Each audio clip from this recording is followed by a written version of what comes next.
I've been putting bad guys away for 44 years. I've been part of investigating over 1,000 deaths. I've been a part of putting more than 400 murders in prison, and I'm still at it. I'm Tim Corbett. These are my cases. This isn't your typical criminal profile podcast. This is Killer Catchers. Good evening. Tim Corbett here again with the crew. Killer Catchers. That's what we're all about. We talk about cases that we've worked on. This one's going to be about a guy by the name of Clevee Chick. Clevee was killed on December 24th, 2015 at 3365 South High Street, South Bend, Indiana, Miami Hills Apartments. In that apartment during this, and you're going to hear a lot about how the shots were fired and how reckless this was, there were 3 kids under the age of 2 and 3 people in there, Clevee and 2 females. You're going to hear about Clevee doing an exceptional act of bravery, in our opinion. Some may agree, some may disagree. 2 people were arrested in this, a guy by the name of Tyshawn Williams and another guy by the name of Bruce Thomas. You're going to hear information about informants, how important they are and how important it is for the police to vet out their information. With me tonight I have Tim Wiley, South Bend Police Department. Next to him is retired police officer Ken Cornelis. I think you remember me talking about Wiley from last week. He was vacationing down in sunny Florida, and I think there was some comment about, I don't know, G-string or thong or something like that. I don't really recall, but he brought it up tonight. Apparently, there was some truth to it, so don't judge him on that. Anyway. But it's so relaxing. Yeah. So, this case was one of many that year, and what I'm going to do, I'm going to start off with Tim Wiley and kind of let him give you an overview of what happened. We're not going to go into a huge amount of detail right at the beginning, and then I'll have Kenny go through some information about what he did during the processing. Now, one thing you need to understand, this area, 3300 South High, is a very populated area, several apartments in there. Obviously, it was something this dynamic, December 24th at 12:30 p.m., I'm sure most of you were probably wrapping packages, last minute shopping, getting ready for family to come over. These idiots decided the right thing to do would be go do a robbery, and on top of that, hey, hell, we're here, we might as well kill somebody. So this is the ignorance, the stupidity that we're dealing with. This was absolutely a black on black crime, and that brings me to another point. I keep saying it, these idiot politicians, and they're idiots, they keep telling you about systemic racism. They're liars. Cops don't wake up in the morning hoping that they get to kill somebody. These guys are the ones that are killing each other. Again, 80 to 90% of our homicides in South Bend, Indiana are black on black crimes. When these people talk about systemic racism, they're trying to get policemen to back off, they're trying to get people to stop what they're doing, and who's going to suffer even more? Black families. So when you hear these people say that, challenge them, have them show it to you. Don't just listen to it because they're looking for your vote. They don't care about you. We care about you. Okay, so I'm going to switch over to Tim Wiley. Tim, why don't you kind of lay out what happened? All right, so it was December 24th, 2015. It just passed the noon hour. So at this apartment, and do a minor correction, there was actually 3 women and 3 kids in the apartment along with Clevee.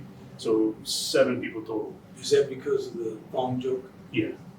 I got it coming. Go ahead.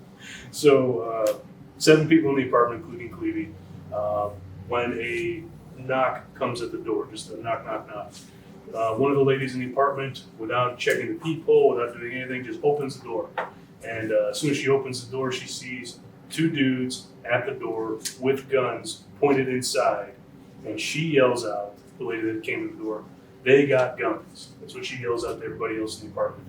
And she dives out of the way, the door shuts, and Clevee, who had actually been sitting behind the door on a stool behind on the table or something behind the door, put himself next to the door and pushed it shut and locked the door and held his body next to that door to keep the guys that were outside with guns from coming inside. The guys on the outside of the door began firing their guns wildly just into the door itself, not being able to see what's on the other side of that door, not seeing who's there, and 2 of those bullets ended up hitting Clevee and killed him right there on the other side of that door. But Clevee's act of heroism of holding that door shut, in my mind, in my opinion, this is just my opinion, saved the lives of everybody else in that apartment. Because there's no doubt in my mind, if they're shooting at that door on the other side, they don't care. They're going to go in and kill everybody else inside. So he held the door. He died, but I think it should be remembered that final act of heroism that he had, holding that door shut and keeping those bad men out. So fast forward a little bit, the two shooters go running down the stairwell, running out to a car, and go off into the great unknown. The responding officers are called on 911. They get there. They actually have to push and force the door open because Clevee's body is still on the other side of that door, holding it shut. So they actually have to force their way inside and try and give Mr. Chick medical attention.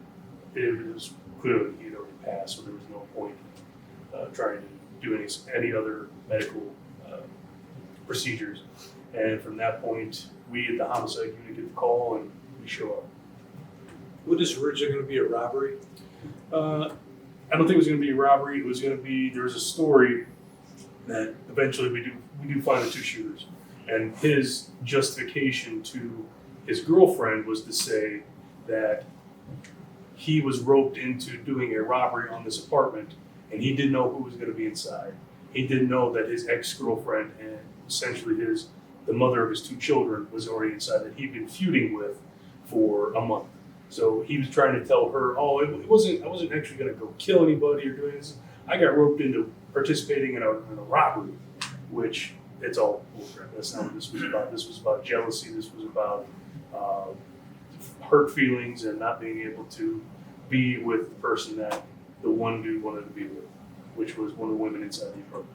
So the answer is go kill people to get your way. Yeah, essentially. He didn't get what he wanted, so he armed himself up with a gun and tracked and stalked the mother of his two children to where she was in that apartment. Well, let's just, for the sake of argument, it was a robbery. You, as an adult, got tricked into, roped into, talked into, conned into going and doing a robbery, like what he's saying. That's what he told his girlfriend, right? Mm-hmm. So that means you have to have a conversation with me or other people to be able to talk into that. That's one separate act, right? Yep. You had to go find a gun. That's 2 acts. You had to carry the gun. That's 3 acts. You had to find the location where they're at, drive out to the apartments. That's 4 acts. Go inside with the gun. That's 5 acts. Pull the gun. 6 acts.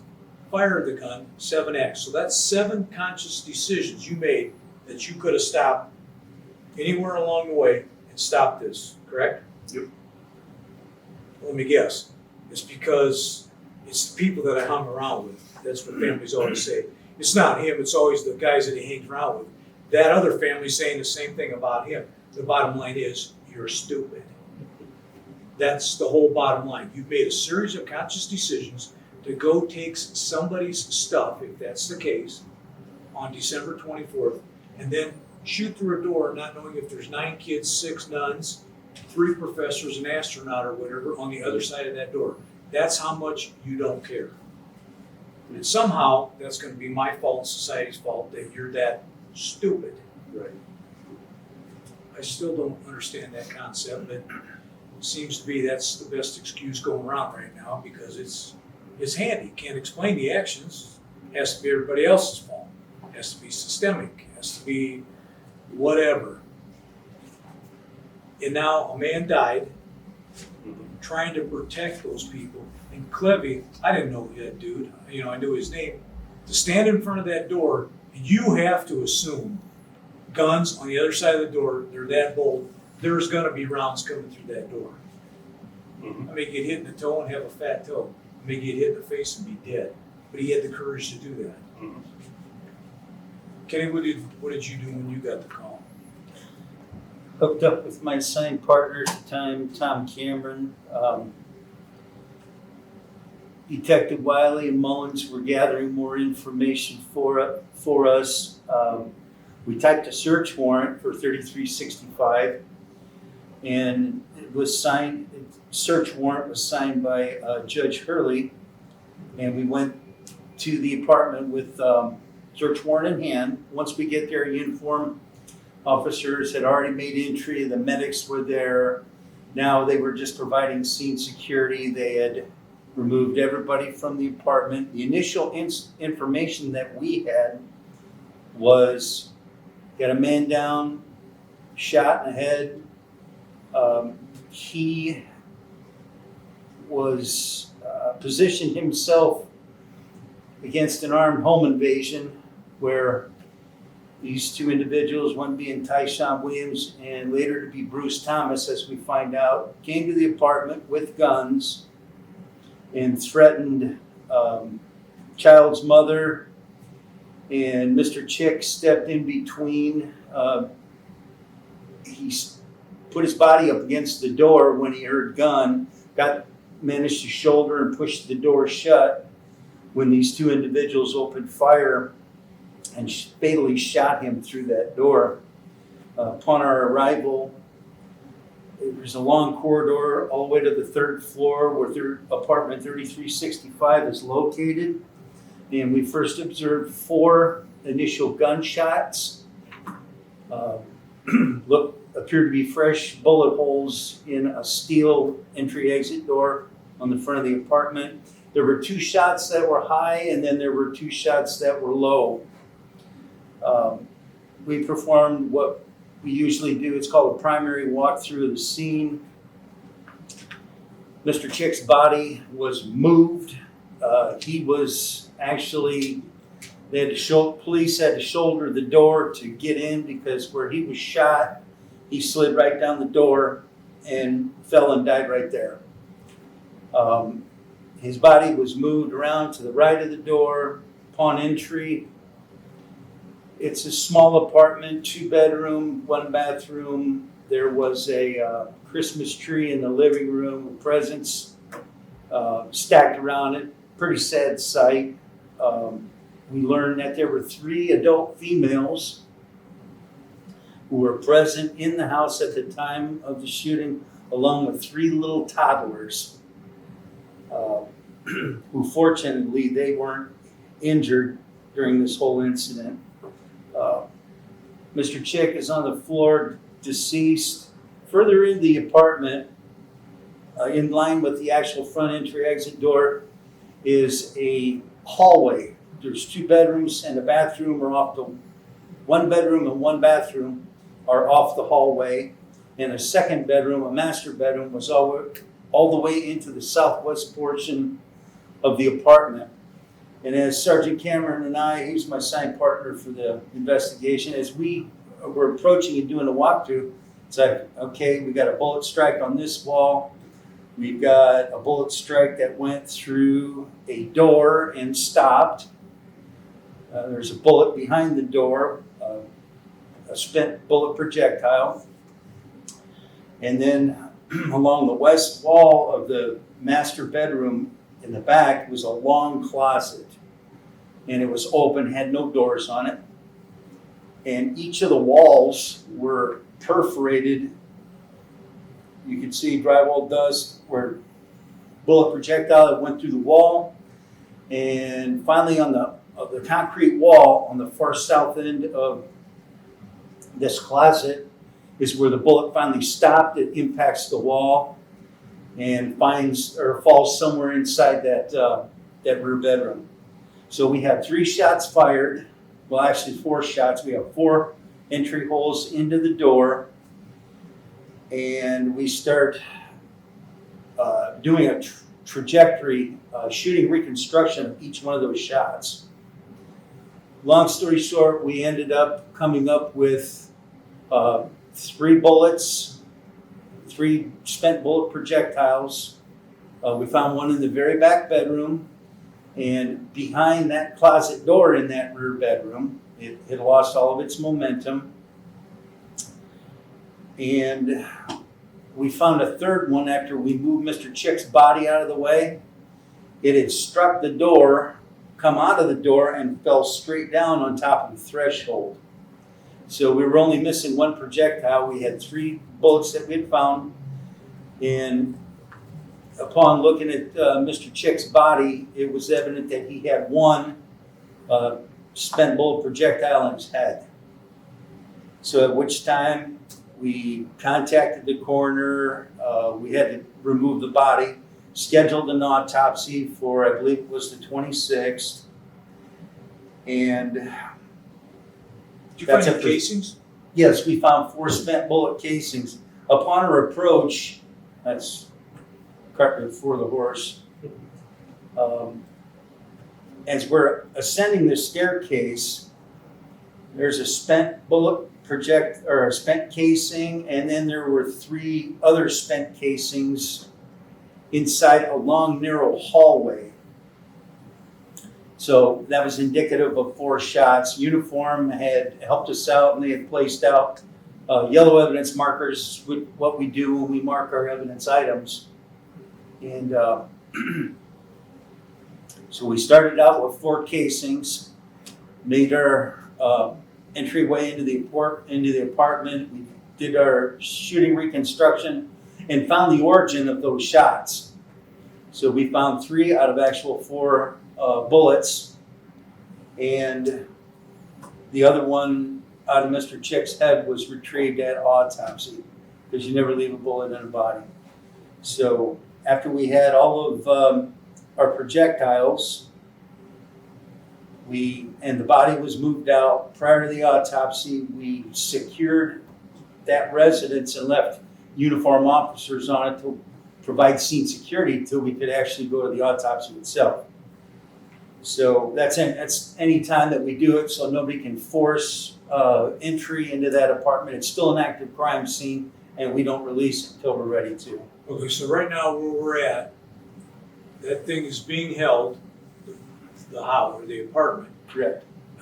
pending the autopsy, because we can gather more information from that autopsy potentially, right? Yes. Plus what Wiley and Mullins isn't here tonight, obviously, what they can get through interviews. They're already in. What did you guys do from that? Well, it was also, JT was also my partner at the time, so it was JT, Mullins, and I were kind of in this conglomeration of the 3 of us working on this, talking to people. JT, Jim Taylor? No? Yep. Okay. He's been on the show before, so. Yeah. But we get all the witnesses and we take them all down to the Metro Homicide Unit. We're going to talk to them there. We talked to the 3 ladies. We don't talk to the kids because they were too young to really know what was going on. But there was also 2 males that were associated with that apartment as well. They weren't at the apartment when the shooting took place, but we were able to track them down and bring them down for interviews as well. And they gave us a lot of good information. The 3 ladies, 2 of them knew who one of the shooters was by face and by name, Tyshawn Williams, because he had been in a relationship for a couple of years with one of the ladies inside the apartment. So she obviously knew who he was. Her mother recognized who he was, and then the original lady that opened the door didn't know who anybody was. She's able to pick out Tyshawn from a photo lineup. Okay, explain to what a photo lineup is. What we do is we get 6 pictures of people that kind of looked at least reasonably similar. You did like trying to find my picture and then 5 other dudes that kind of look like me. You're going to put them all in separate pictures. I'm going to come up to you and I'm going to put them down. I'm going to say, okay, do you recognize anybody from any of these 6 pictures? And if you say, yes, I recognize this guy. Where do you recognize him from? That kind of thing. And then we'll move on from there. Or we'll move on to another witness. Hey, we're going to show you a photo lineup. Do you ever, obviously I know what the answer is, but do you remember ever saying, now the guy that's in these 6 photos is in here, which one is he? No. No, you're planning an answer, right? Mm-hmm. That somebody's in here that did this. We have to be very, very tight with what we do and allow the witness or victim to make their own analysis of the photos. And we don't do percentages. How close you think this, 70%, 80%, it doesn't cut it. We gotta know that's the person. Right. So go ahead, I'm sorry. So we have, at this point in the investigation, we have 3 positive IDs from the 3 ladies in the apartment. And the information from one of the dudes in the apartment, or associated with the apartment, was privy to conversations that the baby mama was having with Tyshawn Williams via Facebook. Tyshawn had been sending threatening messages to the ladies all night long and this other gentleman all night long. I'm going to, just nasty things. I'm going to kill you.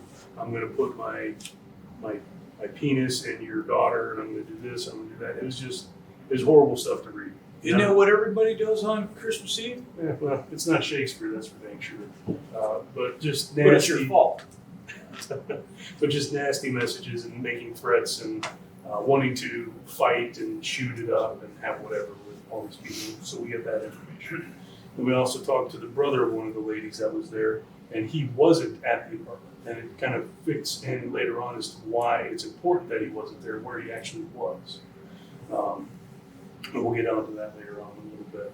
But the brother tells us, hey, yeah, I don't know the address, but I know he lives over off of Wilbur Street on the west side of South Bend. And from other people and other places, we get an actual address. And from that point, we've had the positive ID from the ladies. We have an address to go to. We draft up a search warrant. We're going to go to the guy's house and try and find him or any evidence of that would lead us to more charges or strengthening our. What's the search warrant for? Search warrant is so that we can get in the house. We're either looking for him. We're also looking for firearms related evidence, either guns, magazines, ammunition, spent shell casings, anything. We're looking for anything firearms related to come back to our case, because obviously our case is a firearms related murder. So we're gonna go look for firearms related stuff. Anything found? We found some pretty good stuff. In the basement of that house, we found, and this is the first time I'd ever seen this, and it's actually happened a couple times since, a spent shell casing. At the time, I collected, we'd get it, we'd send it to the lab, do all that stuff. Turns out that spent shell casing matched to one of the guns that was fired outside the apartment door. So he had fired that gun, collected that brass from whenever he had fired it, took it back home and had it at his house as like a little trophy of having gone out shooting. Or he shot inside the house. We didn't find any bullet holes, but maybe patched it up and painted over it, I don't know. But yeah, he could have fired it inside of the house. But we also found make similar ammunition to what was outside the apartment door, unfired inside the apartment, inside the basement down there. So now we have firearms related evidence, we have spent shell casings that match to our crime scene, and we have unfired ammunition very similar to the ammunition that is outside, that was fired outside of the apartment. Was he there? He was not there. Okay. Was anybody home? Mama did show up. I talked with her for a while, tried to explain to Mom what was going down, what was happening. Any mother would not be very happy about what's going on. You're accusing my son of what? But it was a relatively civil conversation with the mom at the house, and she didn't interfere with us. She let us do what we had to do with our search warrant, and then when we were done, we left a copy of the search warrant Okay. after collecting it. So how many other people did you talk to? The 3 girls in the house? We had the 3 girls in the house. We had the 2 other gentlemen that you mean at the suspect's house or the apartment? The apartment. We had the 3 ladies. We had the 2 other gentlemen. So that was at the apartment. But overall, we spoke to like another 5 or 6 other people related to this whole thing, how they were related to each other and interactions to each other, and telling us who talks to who and how they interact with each other. Essentially, how bad is this guy that came to the apartment and shot inside? So we're talking 10 or 11 people at least that we're talking to. And the 2 shots that were high and the 2 shots that were low, did that give you any thought, either one of you guys, about why there were 2 high and 2 low? Yeah, because we had 2 shooters, and the ballistics bear that out that we had 2 guns that were being fired. So we had 4 shell casings and 2 shots from each gun outside of that apartment door. The 2 high, I think that was just either somebody firing high or what, or just who knows. And then 2 lower that were reasonably where somebody could have been standing. So 2 high, maybe not in line with where somebody would actually be, but still very deadly, very fatal if you're on further down that hallway and you're going to catch that bullet. it's going down. Well, the height of the 2 rounds was obviously high enough to hit him in the eye, right? So, You get hit in the In the back back of of his head. but okay, I'm sorry, yeah, okay. And the 2 low, how low were they in comparison to the door? Foot up, 2 foot up? Probably about mid-waist. The first one, number one would be mid-waist, and the other one would be a lot further down, like maybe 12 inches down from the first one. Okay, so are you kind of covering all the geographical areas where somebody's body might be? Yeah. From head to lower? So it wasn't like shooting up here where you know you're gonna hit his trim, or shooting down here where you know you're gonna get toes. You're shooting for geographical areas where somebody's body would realistically be covering it. Is that a fair analysis? Yes. And if I could interject there, where he is hit, the victim Clevee, he also sustains a round that strikes him in the shoulder, consistent with him having shouldered the door to keep the bad guys out. And then that was the bullet that just came through the door, hits his shoulder blade, because at autopsy there was a wound there where he had to have his shoulder blade up against that door and was struck in it. The bullet comes out of the door, strikes his, pierces the skin, strikes the shoulder blade, and drops straight down on the inside the threshold. So that'd be consistent with him. The higher of the 2 was the one that he gets received in the back of right rear of his head. Well, now we're still talking about 3 ladies that are in the house that could have been hit, and 3 little kids under the age of 2. Mm-hmm.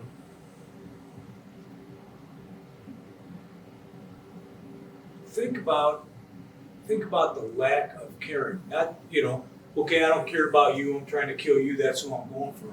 But not even thinking enough about anybody else. Just my sociopathic ass is gonna kill something. I've already sent you messages. I'm gonna kill you, I'm gonna do this, you're a hoe, and all the other things that he said in his messages. So he's predestined, so that's an 8th act that he's already done, typing it out, sending it. He's letting you know. Clevee would have had to have known, I would think, that these messages are coming through. Everybody in the apartment knew. Okay, so he could have went, see ya, Christmas Eve, I'm taking off. He had the guts to stay in anticipation, maybe, of protecting these people. Why do you think he wanted to shoot these people, especially his girlfriend, sound like her ex-girlfriend? Well, there was in talking with the ex-girlfriend, I get a story from her from December 12th, so about 12 days prior to all this going down, that Tyshawn had actually assaulted her and was choking her and pointing guns at her head and says, if you ever leave me, I'm going to kill you. Those sorts of things. So that's a story she tells us. So very, very possessive, very not willing to let things go because their relationship is soured, obviously. So I can't understand why. He sounds like a real romantic to me. So she breaks out of the house when he's not there. It had been the same house on the west side that we'd searched for the firearms evidence. So he's not there at the time. She takes the 2 kids and leaves the house and goes in with her mother at this apartment complex. And he doesn't know exactly where it is. So he doesn't know where Mama lives, of his girlfriend, so he doesn't know how to get there, how to find her. So it takes him about 12 days to narrow that down and actually track down where she's actually at. How did he take that much time off work? I don't believe he worked at the time. I don't have an It's her answer. kid. So you can spend all that time being pissed off because you and your girlfriend, things aren't going well. Maybe if you looked in the mirror and said, maybe if I didn't choke her and call her bitches and hoes and put a gun in her face and talk about killing her, maybe we could work this out. Maybe I'm stupid. Can't quite get that. So now, hopefully, God willing, those little babies don't remember any of this. Don't remember any of it. Under 2 years old, I would think your memory would not be sufficient enough to remember something like that. But for the grace of God, there could have been more people killed. Mhm. What do you think would have happened if Clevee wouldn't have blocked that door and these guys would have got in? There's no doubt in my mind that more bloodshed would have been a product of that. I think Clevee holding that door shut, keeping those two dudes out, stopped those two dudes from waxing everybody in that apartment. Killing Babies, women, everything? everybody. If you're willing to shoot into a door like that, I can't imagine you're gonna stop at not completing everything else. Knowing that there's innocent women and children in that apartment behind that door. Yeah, but you're forgetting, I'm the most important thing in the world. The world revolves around my belly button. You didn't do what I told you to do because I'm possessive, I'm a sociopath, I'm in charge. This is what I've done my whole life. And now I'm just gonna take somebody's life because I'm pissed off at her for doing what she should do and get away from me. Look, men, I've said it before, men and women are like buses. If you wait long enough, another one will come along. You don't want me, good, guess what? You ain't the only one in the world. There are other ones better than you, and I'm gonna find one. Just like you'll find one better than me. But to go kill somebody, and now one of these geniuses is doing 55 years in the joint. Earliest out date, 2060. A great plan. Great plan. I'm sure found a mint on his pillow and he's found somebody to spoon with or whatever. For this, are you kidding me? Again, use some common sense. Use some common sense. We've all heard, the stories, and nobody, I say it all the time, nobody likes a dirty cop. We get it. If you got a bad cop, get rid of him. But these actresses and actors and sports figures that go systemic racism and remember this guy, remember that guy, go to those people next time they're opening their cake hole and go, hey, who was the last black kid in your community that got killed? Who's the last white girl that got killed? Who's the last Hispanic that got killed? And you know what? They're going to look at you like, because they don't know the answer, because it doesn't get publicity. It doesn't get enough play for them. They can't sell more shoes. They can't do all this thing. Because, you know why? To them, it really doesn't matter. I want to be able to talk about George Floyd. I want to be able to talk about this guy. I want to be able to talk about that guy because I get play. But I'm not going to talk about your kid, your brother, your sister, your uncle, your cousin, because I don't get enough play out of it, because nobody knows his name. So when these people are saying this stuff, challenge them with, what the hell are you talking about? You have a black man, Clevee Chick, that's a freaking hero. He took bullets. Some people, I got your back, bro. You're my. You know what? When you get shot, a stupid T-shirt's going to be worn, and you're going to be forgotten about. This man put his life, had the balls to stand between bad guys with guns shooting, that door, those kids, and those women. And he had choices. Well, as soon as he heard all this stuff was coming, he could have went, see ya, going someplace else. He didn't. He had the guts to stay, and he's dead because of it. But you know what? That if there's a heaven, that dude walked the light. Clevee walked the light. He's a freaking hero in my book. These guys are the cowards. The people that talk the other way and talk the trash, they're the cowards. This man was not. Kenny, those casings that you found, those were attached to two separate guns, right? Yes, that's correct. So either we have two shooters, and we know we did, or one guy shooting two guns like this, and that I've never seen one like that in over 1,000 deaths that I've been. So Two shooters. we're acting in concert with any other bad guy doing what we did. Yes. How were those casings matched up? Were their guns found? No. I don't believe the weapons weren't found, but once I submitted them to Sutton Police Crime Lab, they were examined by Ray Wolfenbarger, firearms examiner, and found to be from two different weapons, and then evidence later on that Wiley and Mullins had recovered from, I can't remember which person's house, but the casing that was kept turned out to be one of the casings from a gun that was fired at the apartment, which resulted in Clevee Chick's death. So that's another circle within a circle that we're tying up, more ammo to put those individuals at that scene. Okay, and then when we're taking these statements, obviously you guys are trying to elicit from somebody, have you ever seen Bruce Thomas with a gun? What kind of gun? Have you ever seen Tyshawn Williams with a gun? What kind of gun? Are there Facebook posts? Are there pictures? Is there bragging? Is there text messages? Is there email? Probably not emails, but we'll just say emails. Are there emails anymore? Yeah, well, videos, any of that kind of stuff. So when you got these statements, when did we get the okay to go snag these guys up? Well, Bruce Thomas's name, we didn't know. We had nobody to identify him. He was the unknown. He was the X factor. We didn't know who he was.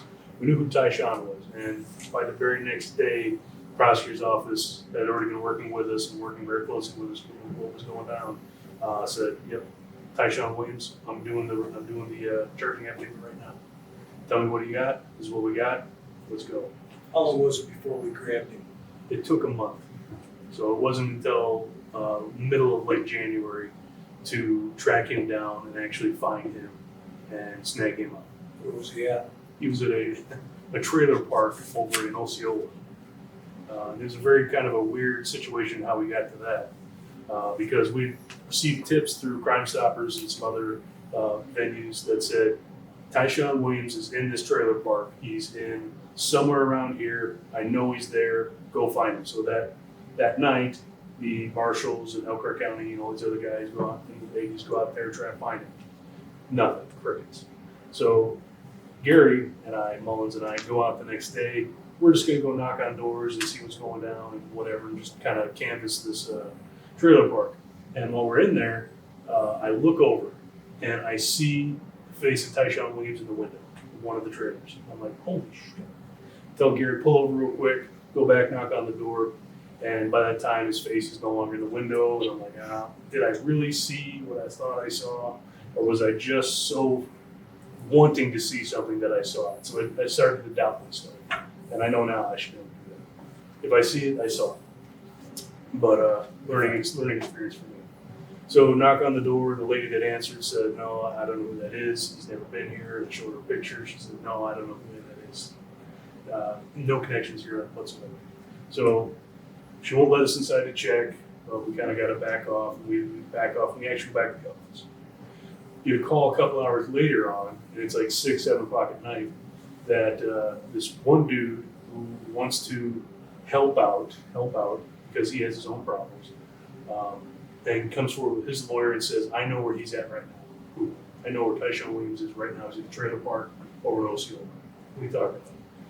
And he tells us the story because he's on the phone with his friend who is on phone with the lady at the trailer, and the friend is telling the guy that came to the office that cops came to the trailer, knocked on the door, he hid in a closet. When the cops left, he ran out the back and went to another trailer on the other side and was hiding underneath that trailer. So the lady that owned the trailer who was living there is a liar. So get the cavalry going again.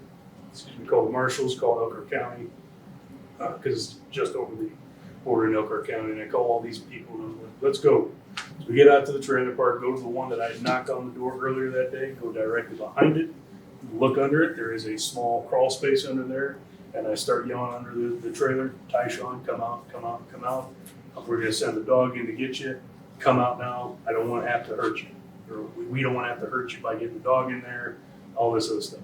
And he finally does crawl out from underneath the trailer, and I got to experience the second best feeling in the world I've ever had as a police officer. Don't tell us what the first one is. As a police officer. Okay. And I got to put my handcuffs on the gentleman who I knew was responsible for what happened in that apartment.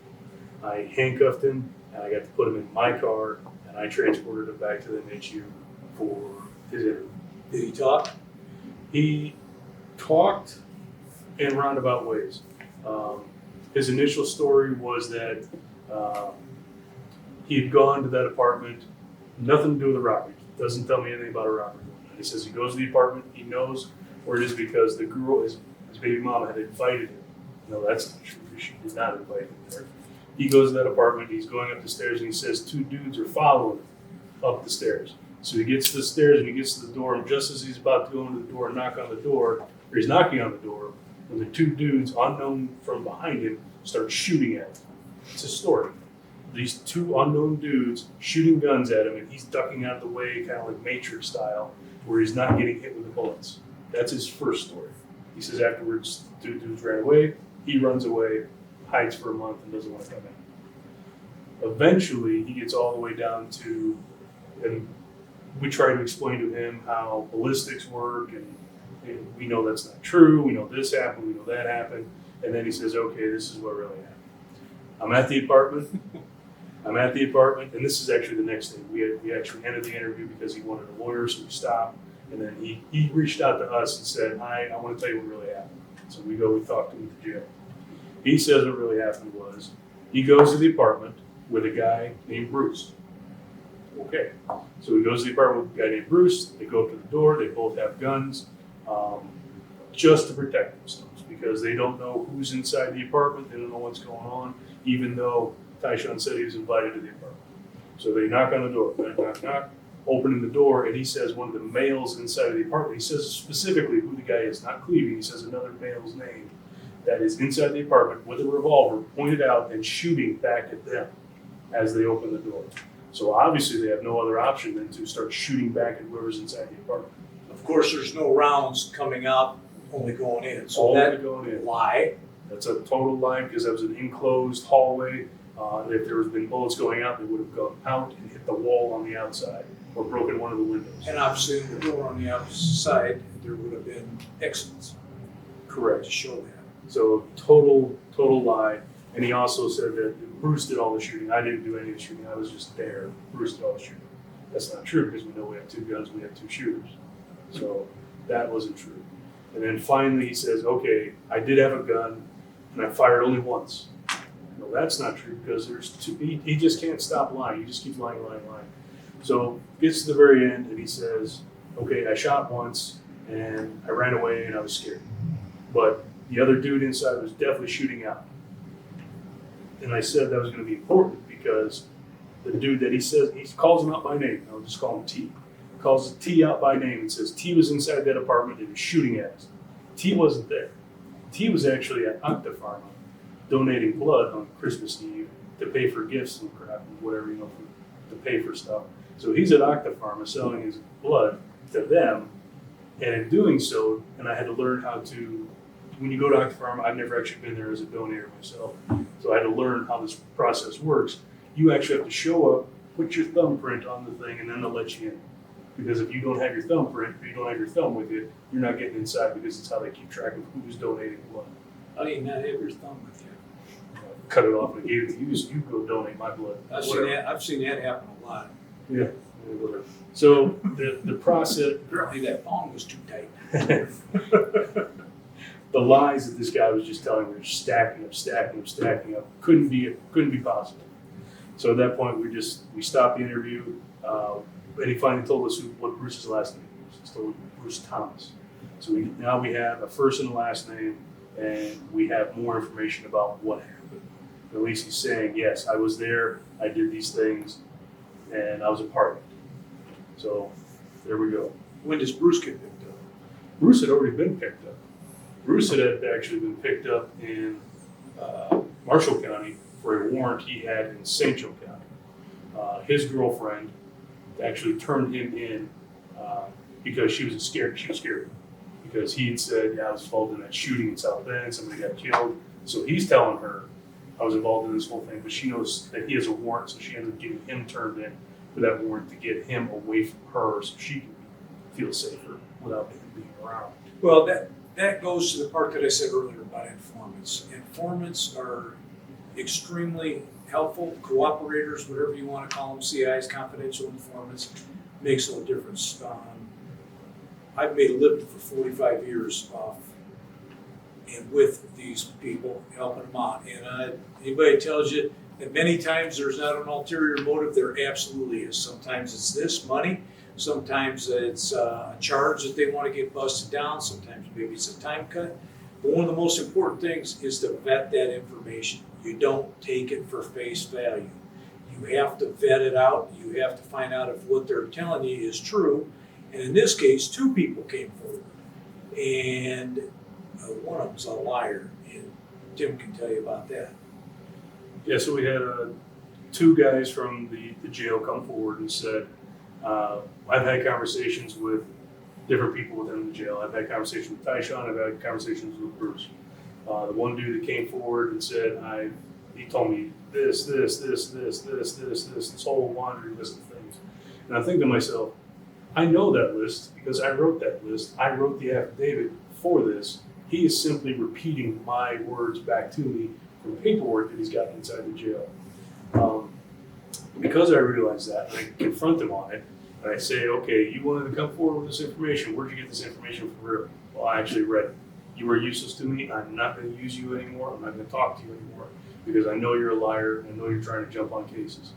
Says that. As soon as I find that out, he's done to me. I'm not going to waste my time talking to that guy anymore because I know he's not trustworthy. Part two, the second dude comes forward and says, I got information. And he tells me a story about this. And it's about things that are not in the charging affidavit. And he's telling me stories about how Tyshawn was scared that the cops were coming to get him. And he sees a cop car with a big antenna in it outside of the trailer park. So he knows that the cops are coming and circling in on him. And this was a story he told me that is not anything that's in the paperwork. So there's no way the second informant came forward with that information unless somebody, Tyshawn, told him that information. So that's good information, that's solid, I can work on that, I can build on it. And he tells me more things about it. Yeah, and he was there, he was scared, he shot the gun, this, that, and the other thing. And he said at one point, I just had to do it. So. Oh yeah, you're obligated. It's Christmas Eve. You know, I had to do it. Not that I had a choice. Not that I used a good thought process. I had to do it. So of course, I wouldn't buy presents for all my kids or anything. I'm not going to take care of those little kids in there. 3 under 2 years old. Couldn't get them something. It's more important that I kill somebody. It's my fault. I'm sure. So we fast forward through all of that, get all that information, talk to all those people, and then finally, Bruce Thomas's lawyer comes forward and says, I have alibi witnesses for my guy. My guy couldn't have done it because these people are going to vouch for him. So we start tracking down those people, start talking to them. Neither one of these two people who were both family members of Bruce Thomas could tell the same story. They couldn't say, one said he was at their house, the other one said he was at this house, they saw him here, they saw him there, they saw him this and that. Neither one of these two alibi witnesses could actually tell the same story for Bruce. You're not suggesting a defense attorney brought forward 2 witnesses that weren't truthful and perhaps trying to cover somebody's bacon, are you? I can't say that the defense attorney did that. I can only say that these alibi witnesses came forward and they were presented to us. Did they testify? They did. Did they promptly get their ass kicked on the stand? They did. Because, like I said, neither one of them could tell the same story as to where Bruce was during the time of this whole murder. So they couldn't keep it straight. You would think if 2 people are sitting down and they're going to go, here's what I'm going to say, perhaps you would be smart enough to retain that for the 20-minute conversation that we're going to go repeat here in 5 minutes, but just can't get it done. Well, we also brought them in for interviews, we brought them in for depositions, and then we brought them in for testimony. And they couldn't tell the same stories. Well, what's great about that, you, these great witnesses, helped us beat them. Mm-hmm. So thank you. Thank you, fake witnesses. You helped us burn your friends. Good job. Well, Kenny, now we're down to the point. Evidence has been sent off. The autopsy is complete. We know that it is a homicide. It's not an accidental. It's not anything. It's been confirmed by the person doing the autopsy. It was a Pralo. Yes. Okay, Dr. Pralo called it a homicide by gunshot wound, and everything's been sent off. We're waiting for stuff to come back. We get all our information back, and now it's time to go to court. So, were you up on a stand for any length of time? Yes, I was on the stand for quite some time. Can't remember how many hours it was. It was well over an hour and a half. So, You talk slow or what? a lot of explanation I had to put forth to answer the questions. What's asked of you? But I wanted to touch. They yielded some another person. It was Bruce Thomas's girlfriend, Amanda Clevee. Mhm. We through conversation we learned, and we had to go down to look at her car. We had learned that Bruce Thomas had been shot during this incident and was treated at a local hospital, but his girlfriend, Amanda Clevee, actually drove Tyshawn and Bruce away from the actual homicide scene. Thomas was injured. They stopped at a hospital along the way. The car that they were transported in was currently in Warsaw, Indiana, getting tires put on it at a tire shop. She authorized a permit to search of her vehicle and her trailer in rural Tippecanoe County, and we ended up doing a search warrant on the vehicle at the tire shop, and we found bloody bandage, and I located a job application in the name of Marshawn Lloyd, who was a relative of Bruce Thomas's. So there was a connection there. In the High Street, another address inside Miami Hills apartment. But Marshawn had nothing to do with this. No, It was he just did a not. job application. Moving forward from the permit to search on her car, go to Tippecanoe County to 2B Road. There was 4 of us, and we ended up searching the trailer. Clevee said that there was paperwork there from the hospital, a finger splint, but paperwork from a gunshot wound where Bruce Thomas was treated, and potentially a bloody shirt in their burn barrel out back. And it was described as a pink shirt. So myself and Detective Mullins, we got the go ahead and empty out the burn barrel out back. And we searched it top to bottom, and there was nothing in it but nasty trash. And no fibers, no shirt, no nothing. But Let's get back to the finger splint. Who shot him? Well, in talking with Ms. Clevee, she says that after the shooting at the apartment, they come back down, Tyshawn and Bruce come down into the car, and as she is driving away, she hears Tyshawn say to Bruce numerous times, "I'm sorry I shot you, I'm sorry I shot you, sorry I got you." So one of those bullet holes, probably lower in the door because your hand isn't way up here, probably one of those down there, actually went through somehow Bruce's finger while the shooting is going on, because those 2 dudes you have to think they're jammed up on that door. They're not just in a big space up there. So they're jammed in this door, trying to get inside, trying to push their way in, and Bruce gets shot in the finger by Tyshawn. So now Bruce's hand is a whistle. Yeah. And when we found Bruce at the jail, he's sitting in one of the interview rooms, and he's got his hands up here on the table, and I look over and I look at his hand, he's got a bandage right there on his finger. So it all matched up with the firing at the door, the story from Clevee about all this other stuff, Bruce going to the hospital later on, same day, only a couple hours later after the shooting in Kosciuszko. He went all the way down to Kosciuszko to get medical treatment. Did anybody down at the hospital challenge how he got that hole in his hand? He told the people at the hospital he was playing with a gun and shot himself by accident. And that's what the nurses at the hospital called the police, because that's what they have to do. Go to the hospital with a gunshot wound, they have to call. Officer showed up, wrote down his story, took all that information. Great, so now we've got another layer of information. We have a report. You were at the hospital, that's a layer of information. We have a report that you made that you got shot in the hand, which now confirmed back with other evidence that we have. We got a statement on that. We got a permit to search on that. So you think you're smart? You ain't smart, we're smart. You put all that together and bam. So now Bruce Thomas gets 55 years. Yep, we go to trial, and but we ended up going to trial twice, one for each guy. So almost the exact same evidence for both trials. And Bruce is, after about 4 hours of jury deliberation, after a 5-day trial, the jury said guilty of murder. Okay, and then Tyshawn? Tyshawn goes to trial second, and the jury is allowed to contemplate not only murder but also reckless homicide, because those are two things that are interrelated with the murder investigation. And that jury, the second jury, even though it's essentially the same information, the same evidence, same everything, found Tyshawn Williams guilty of reckless homicide as opposed to murder.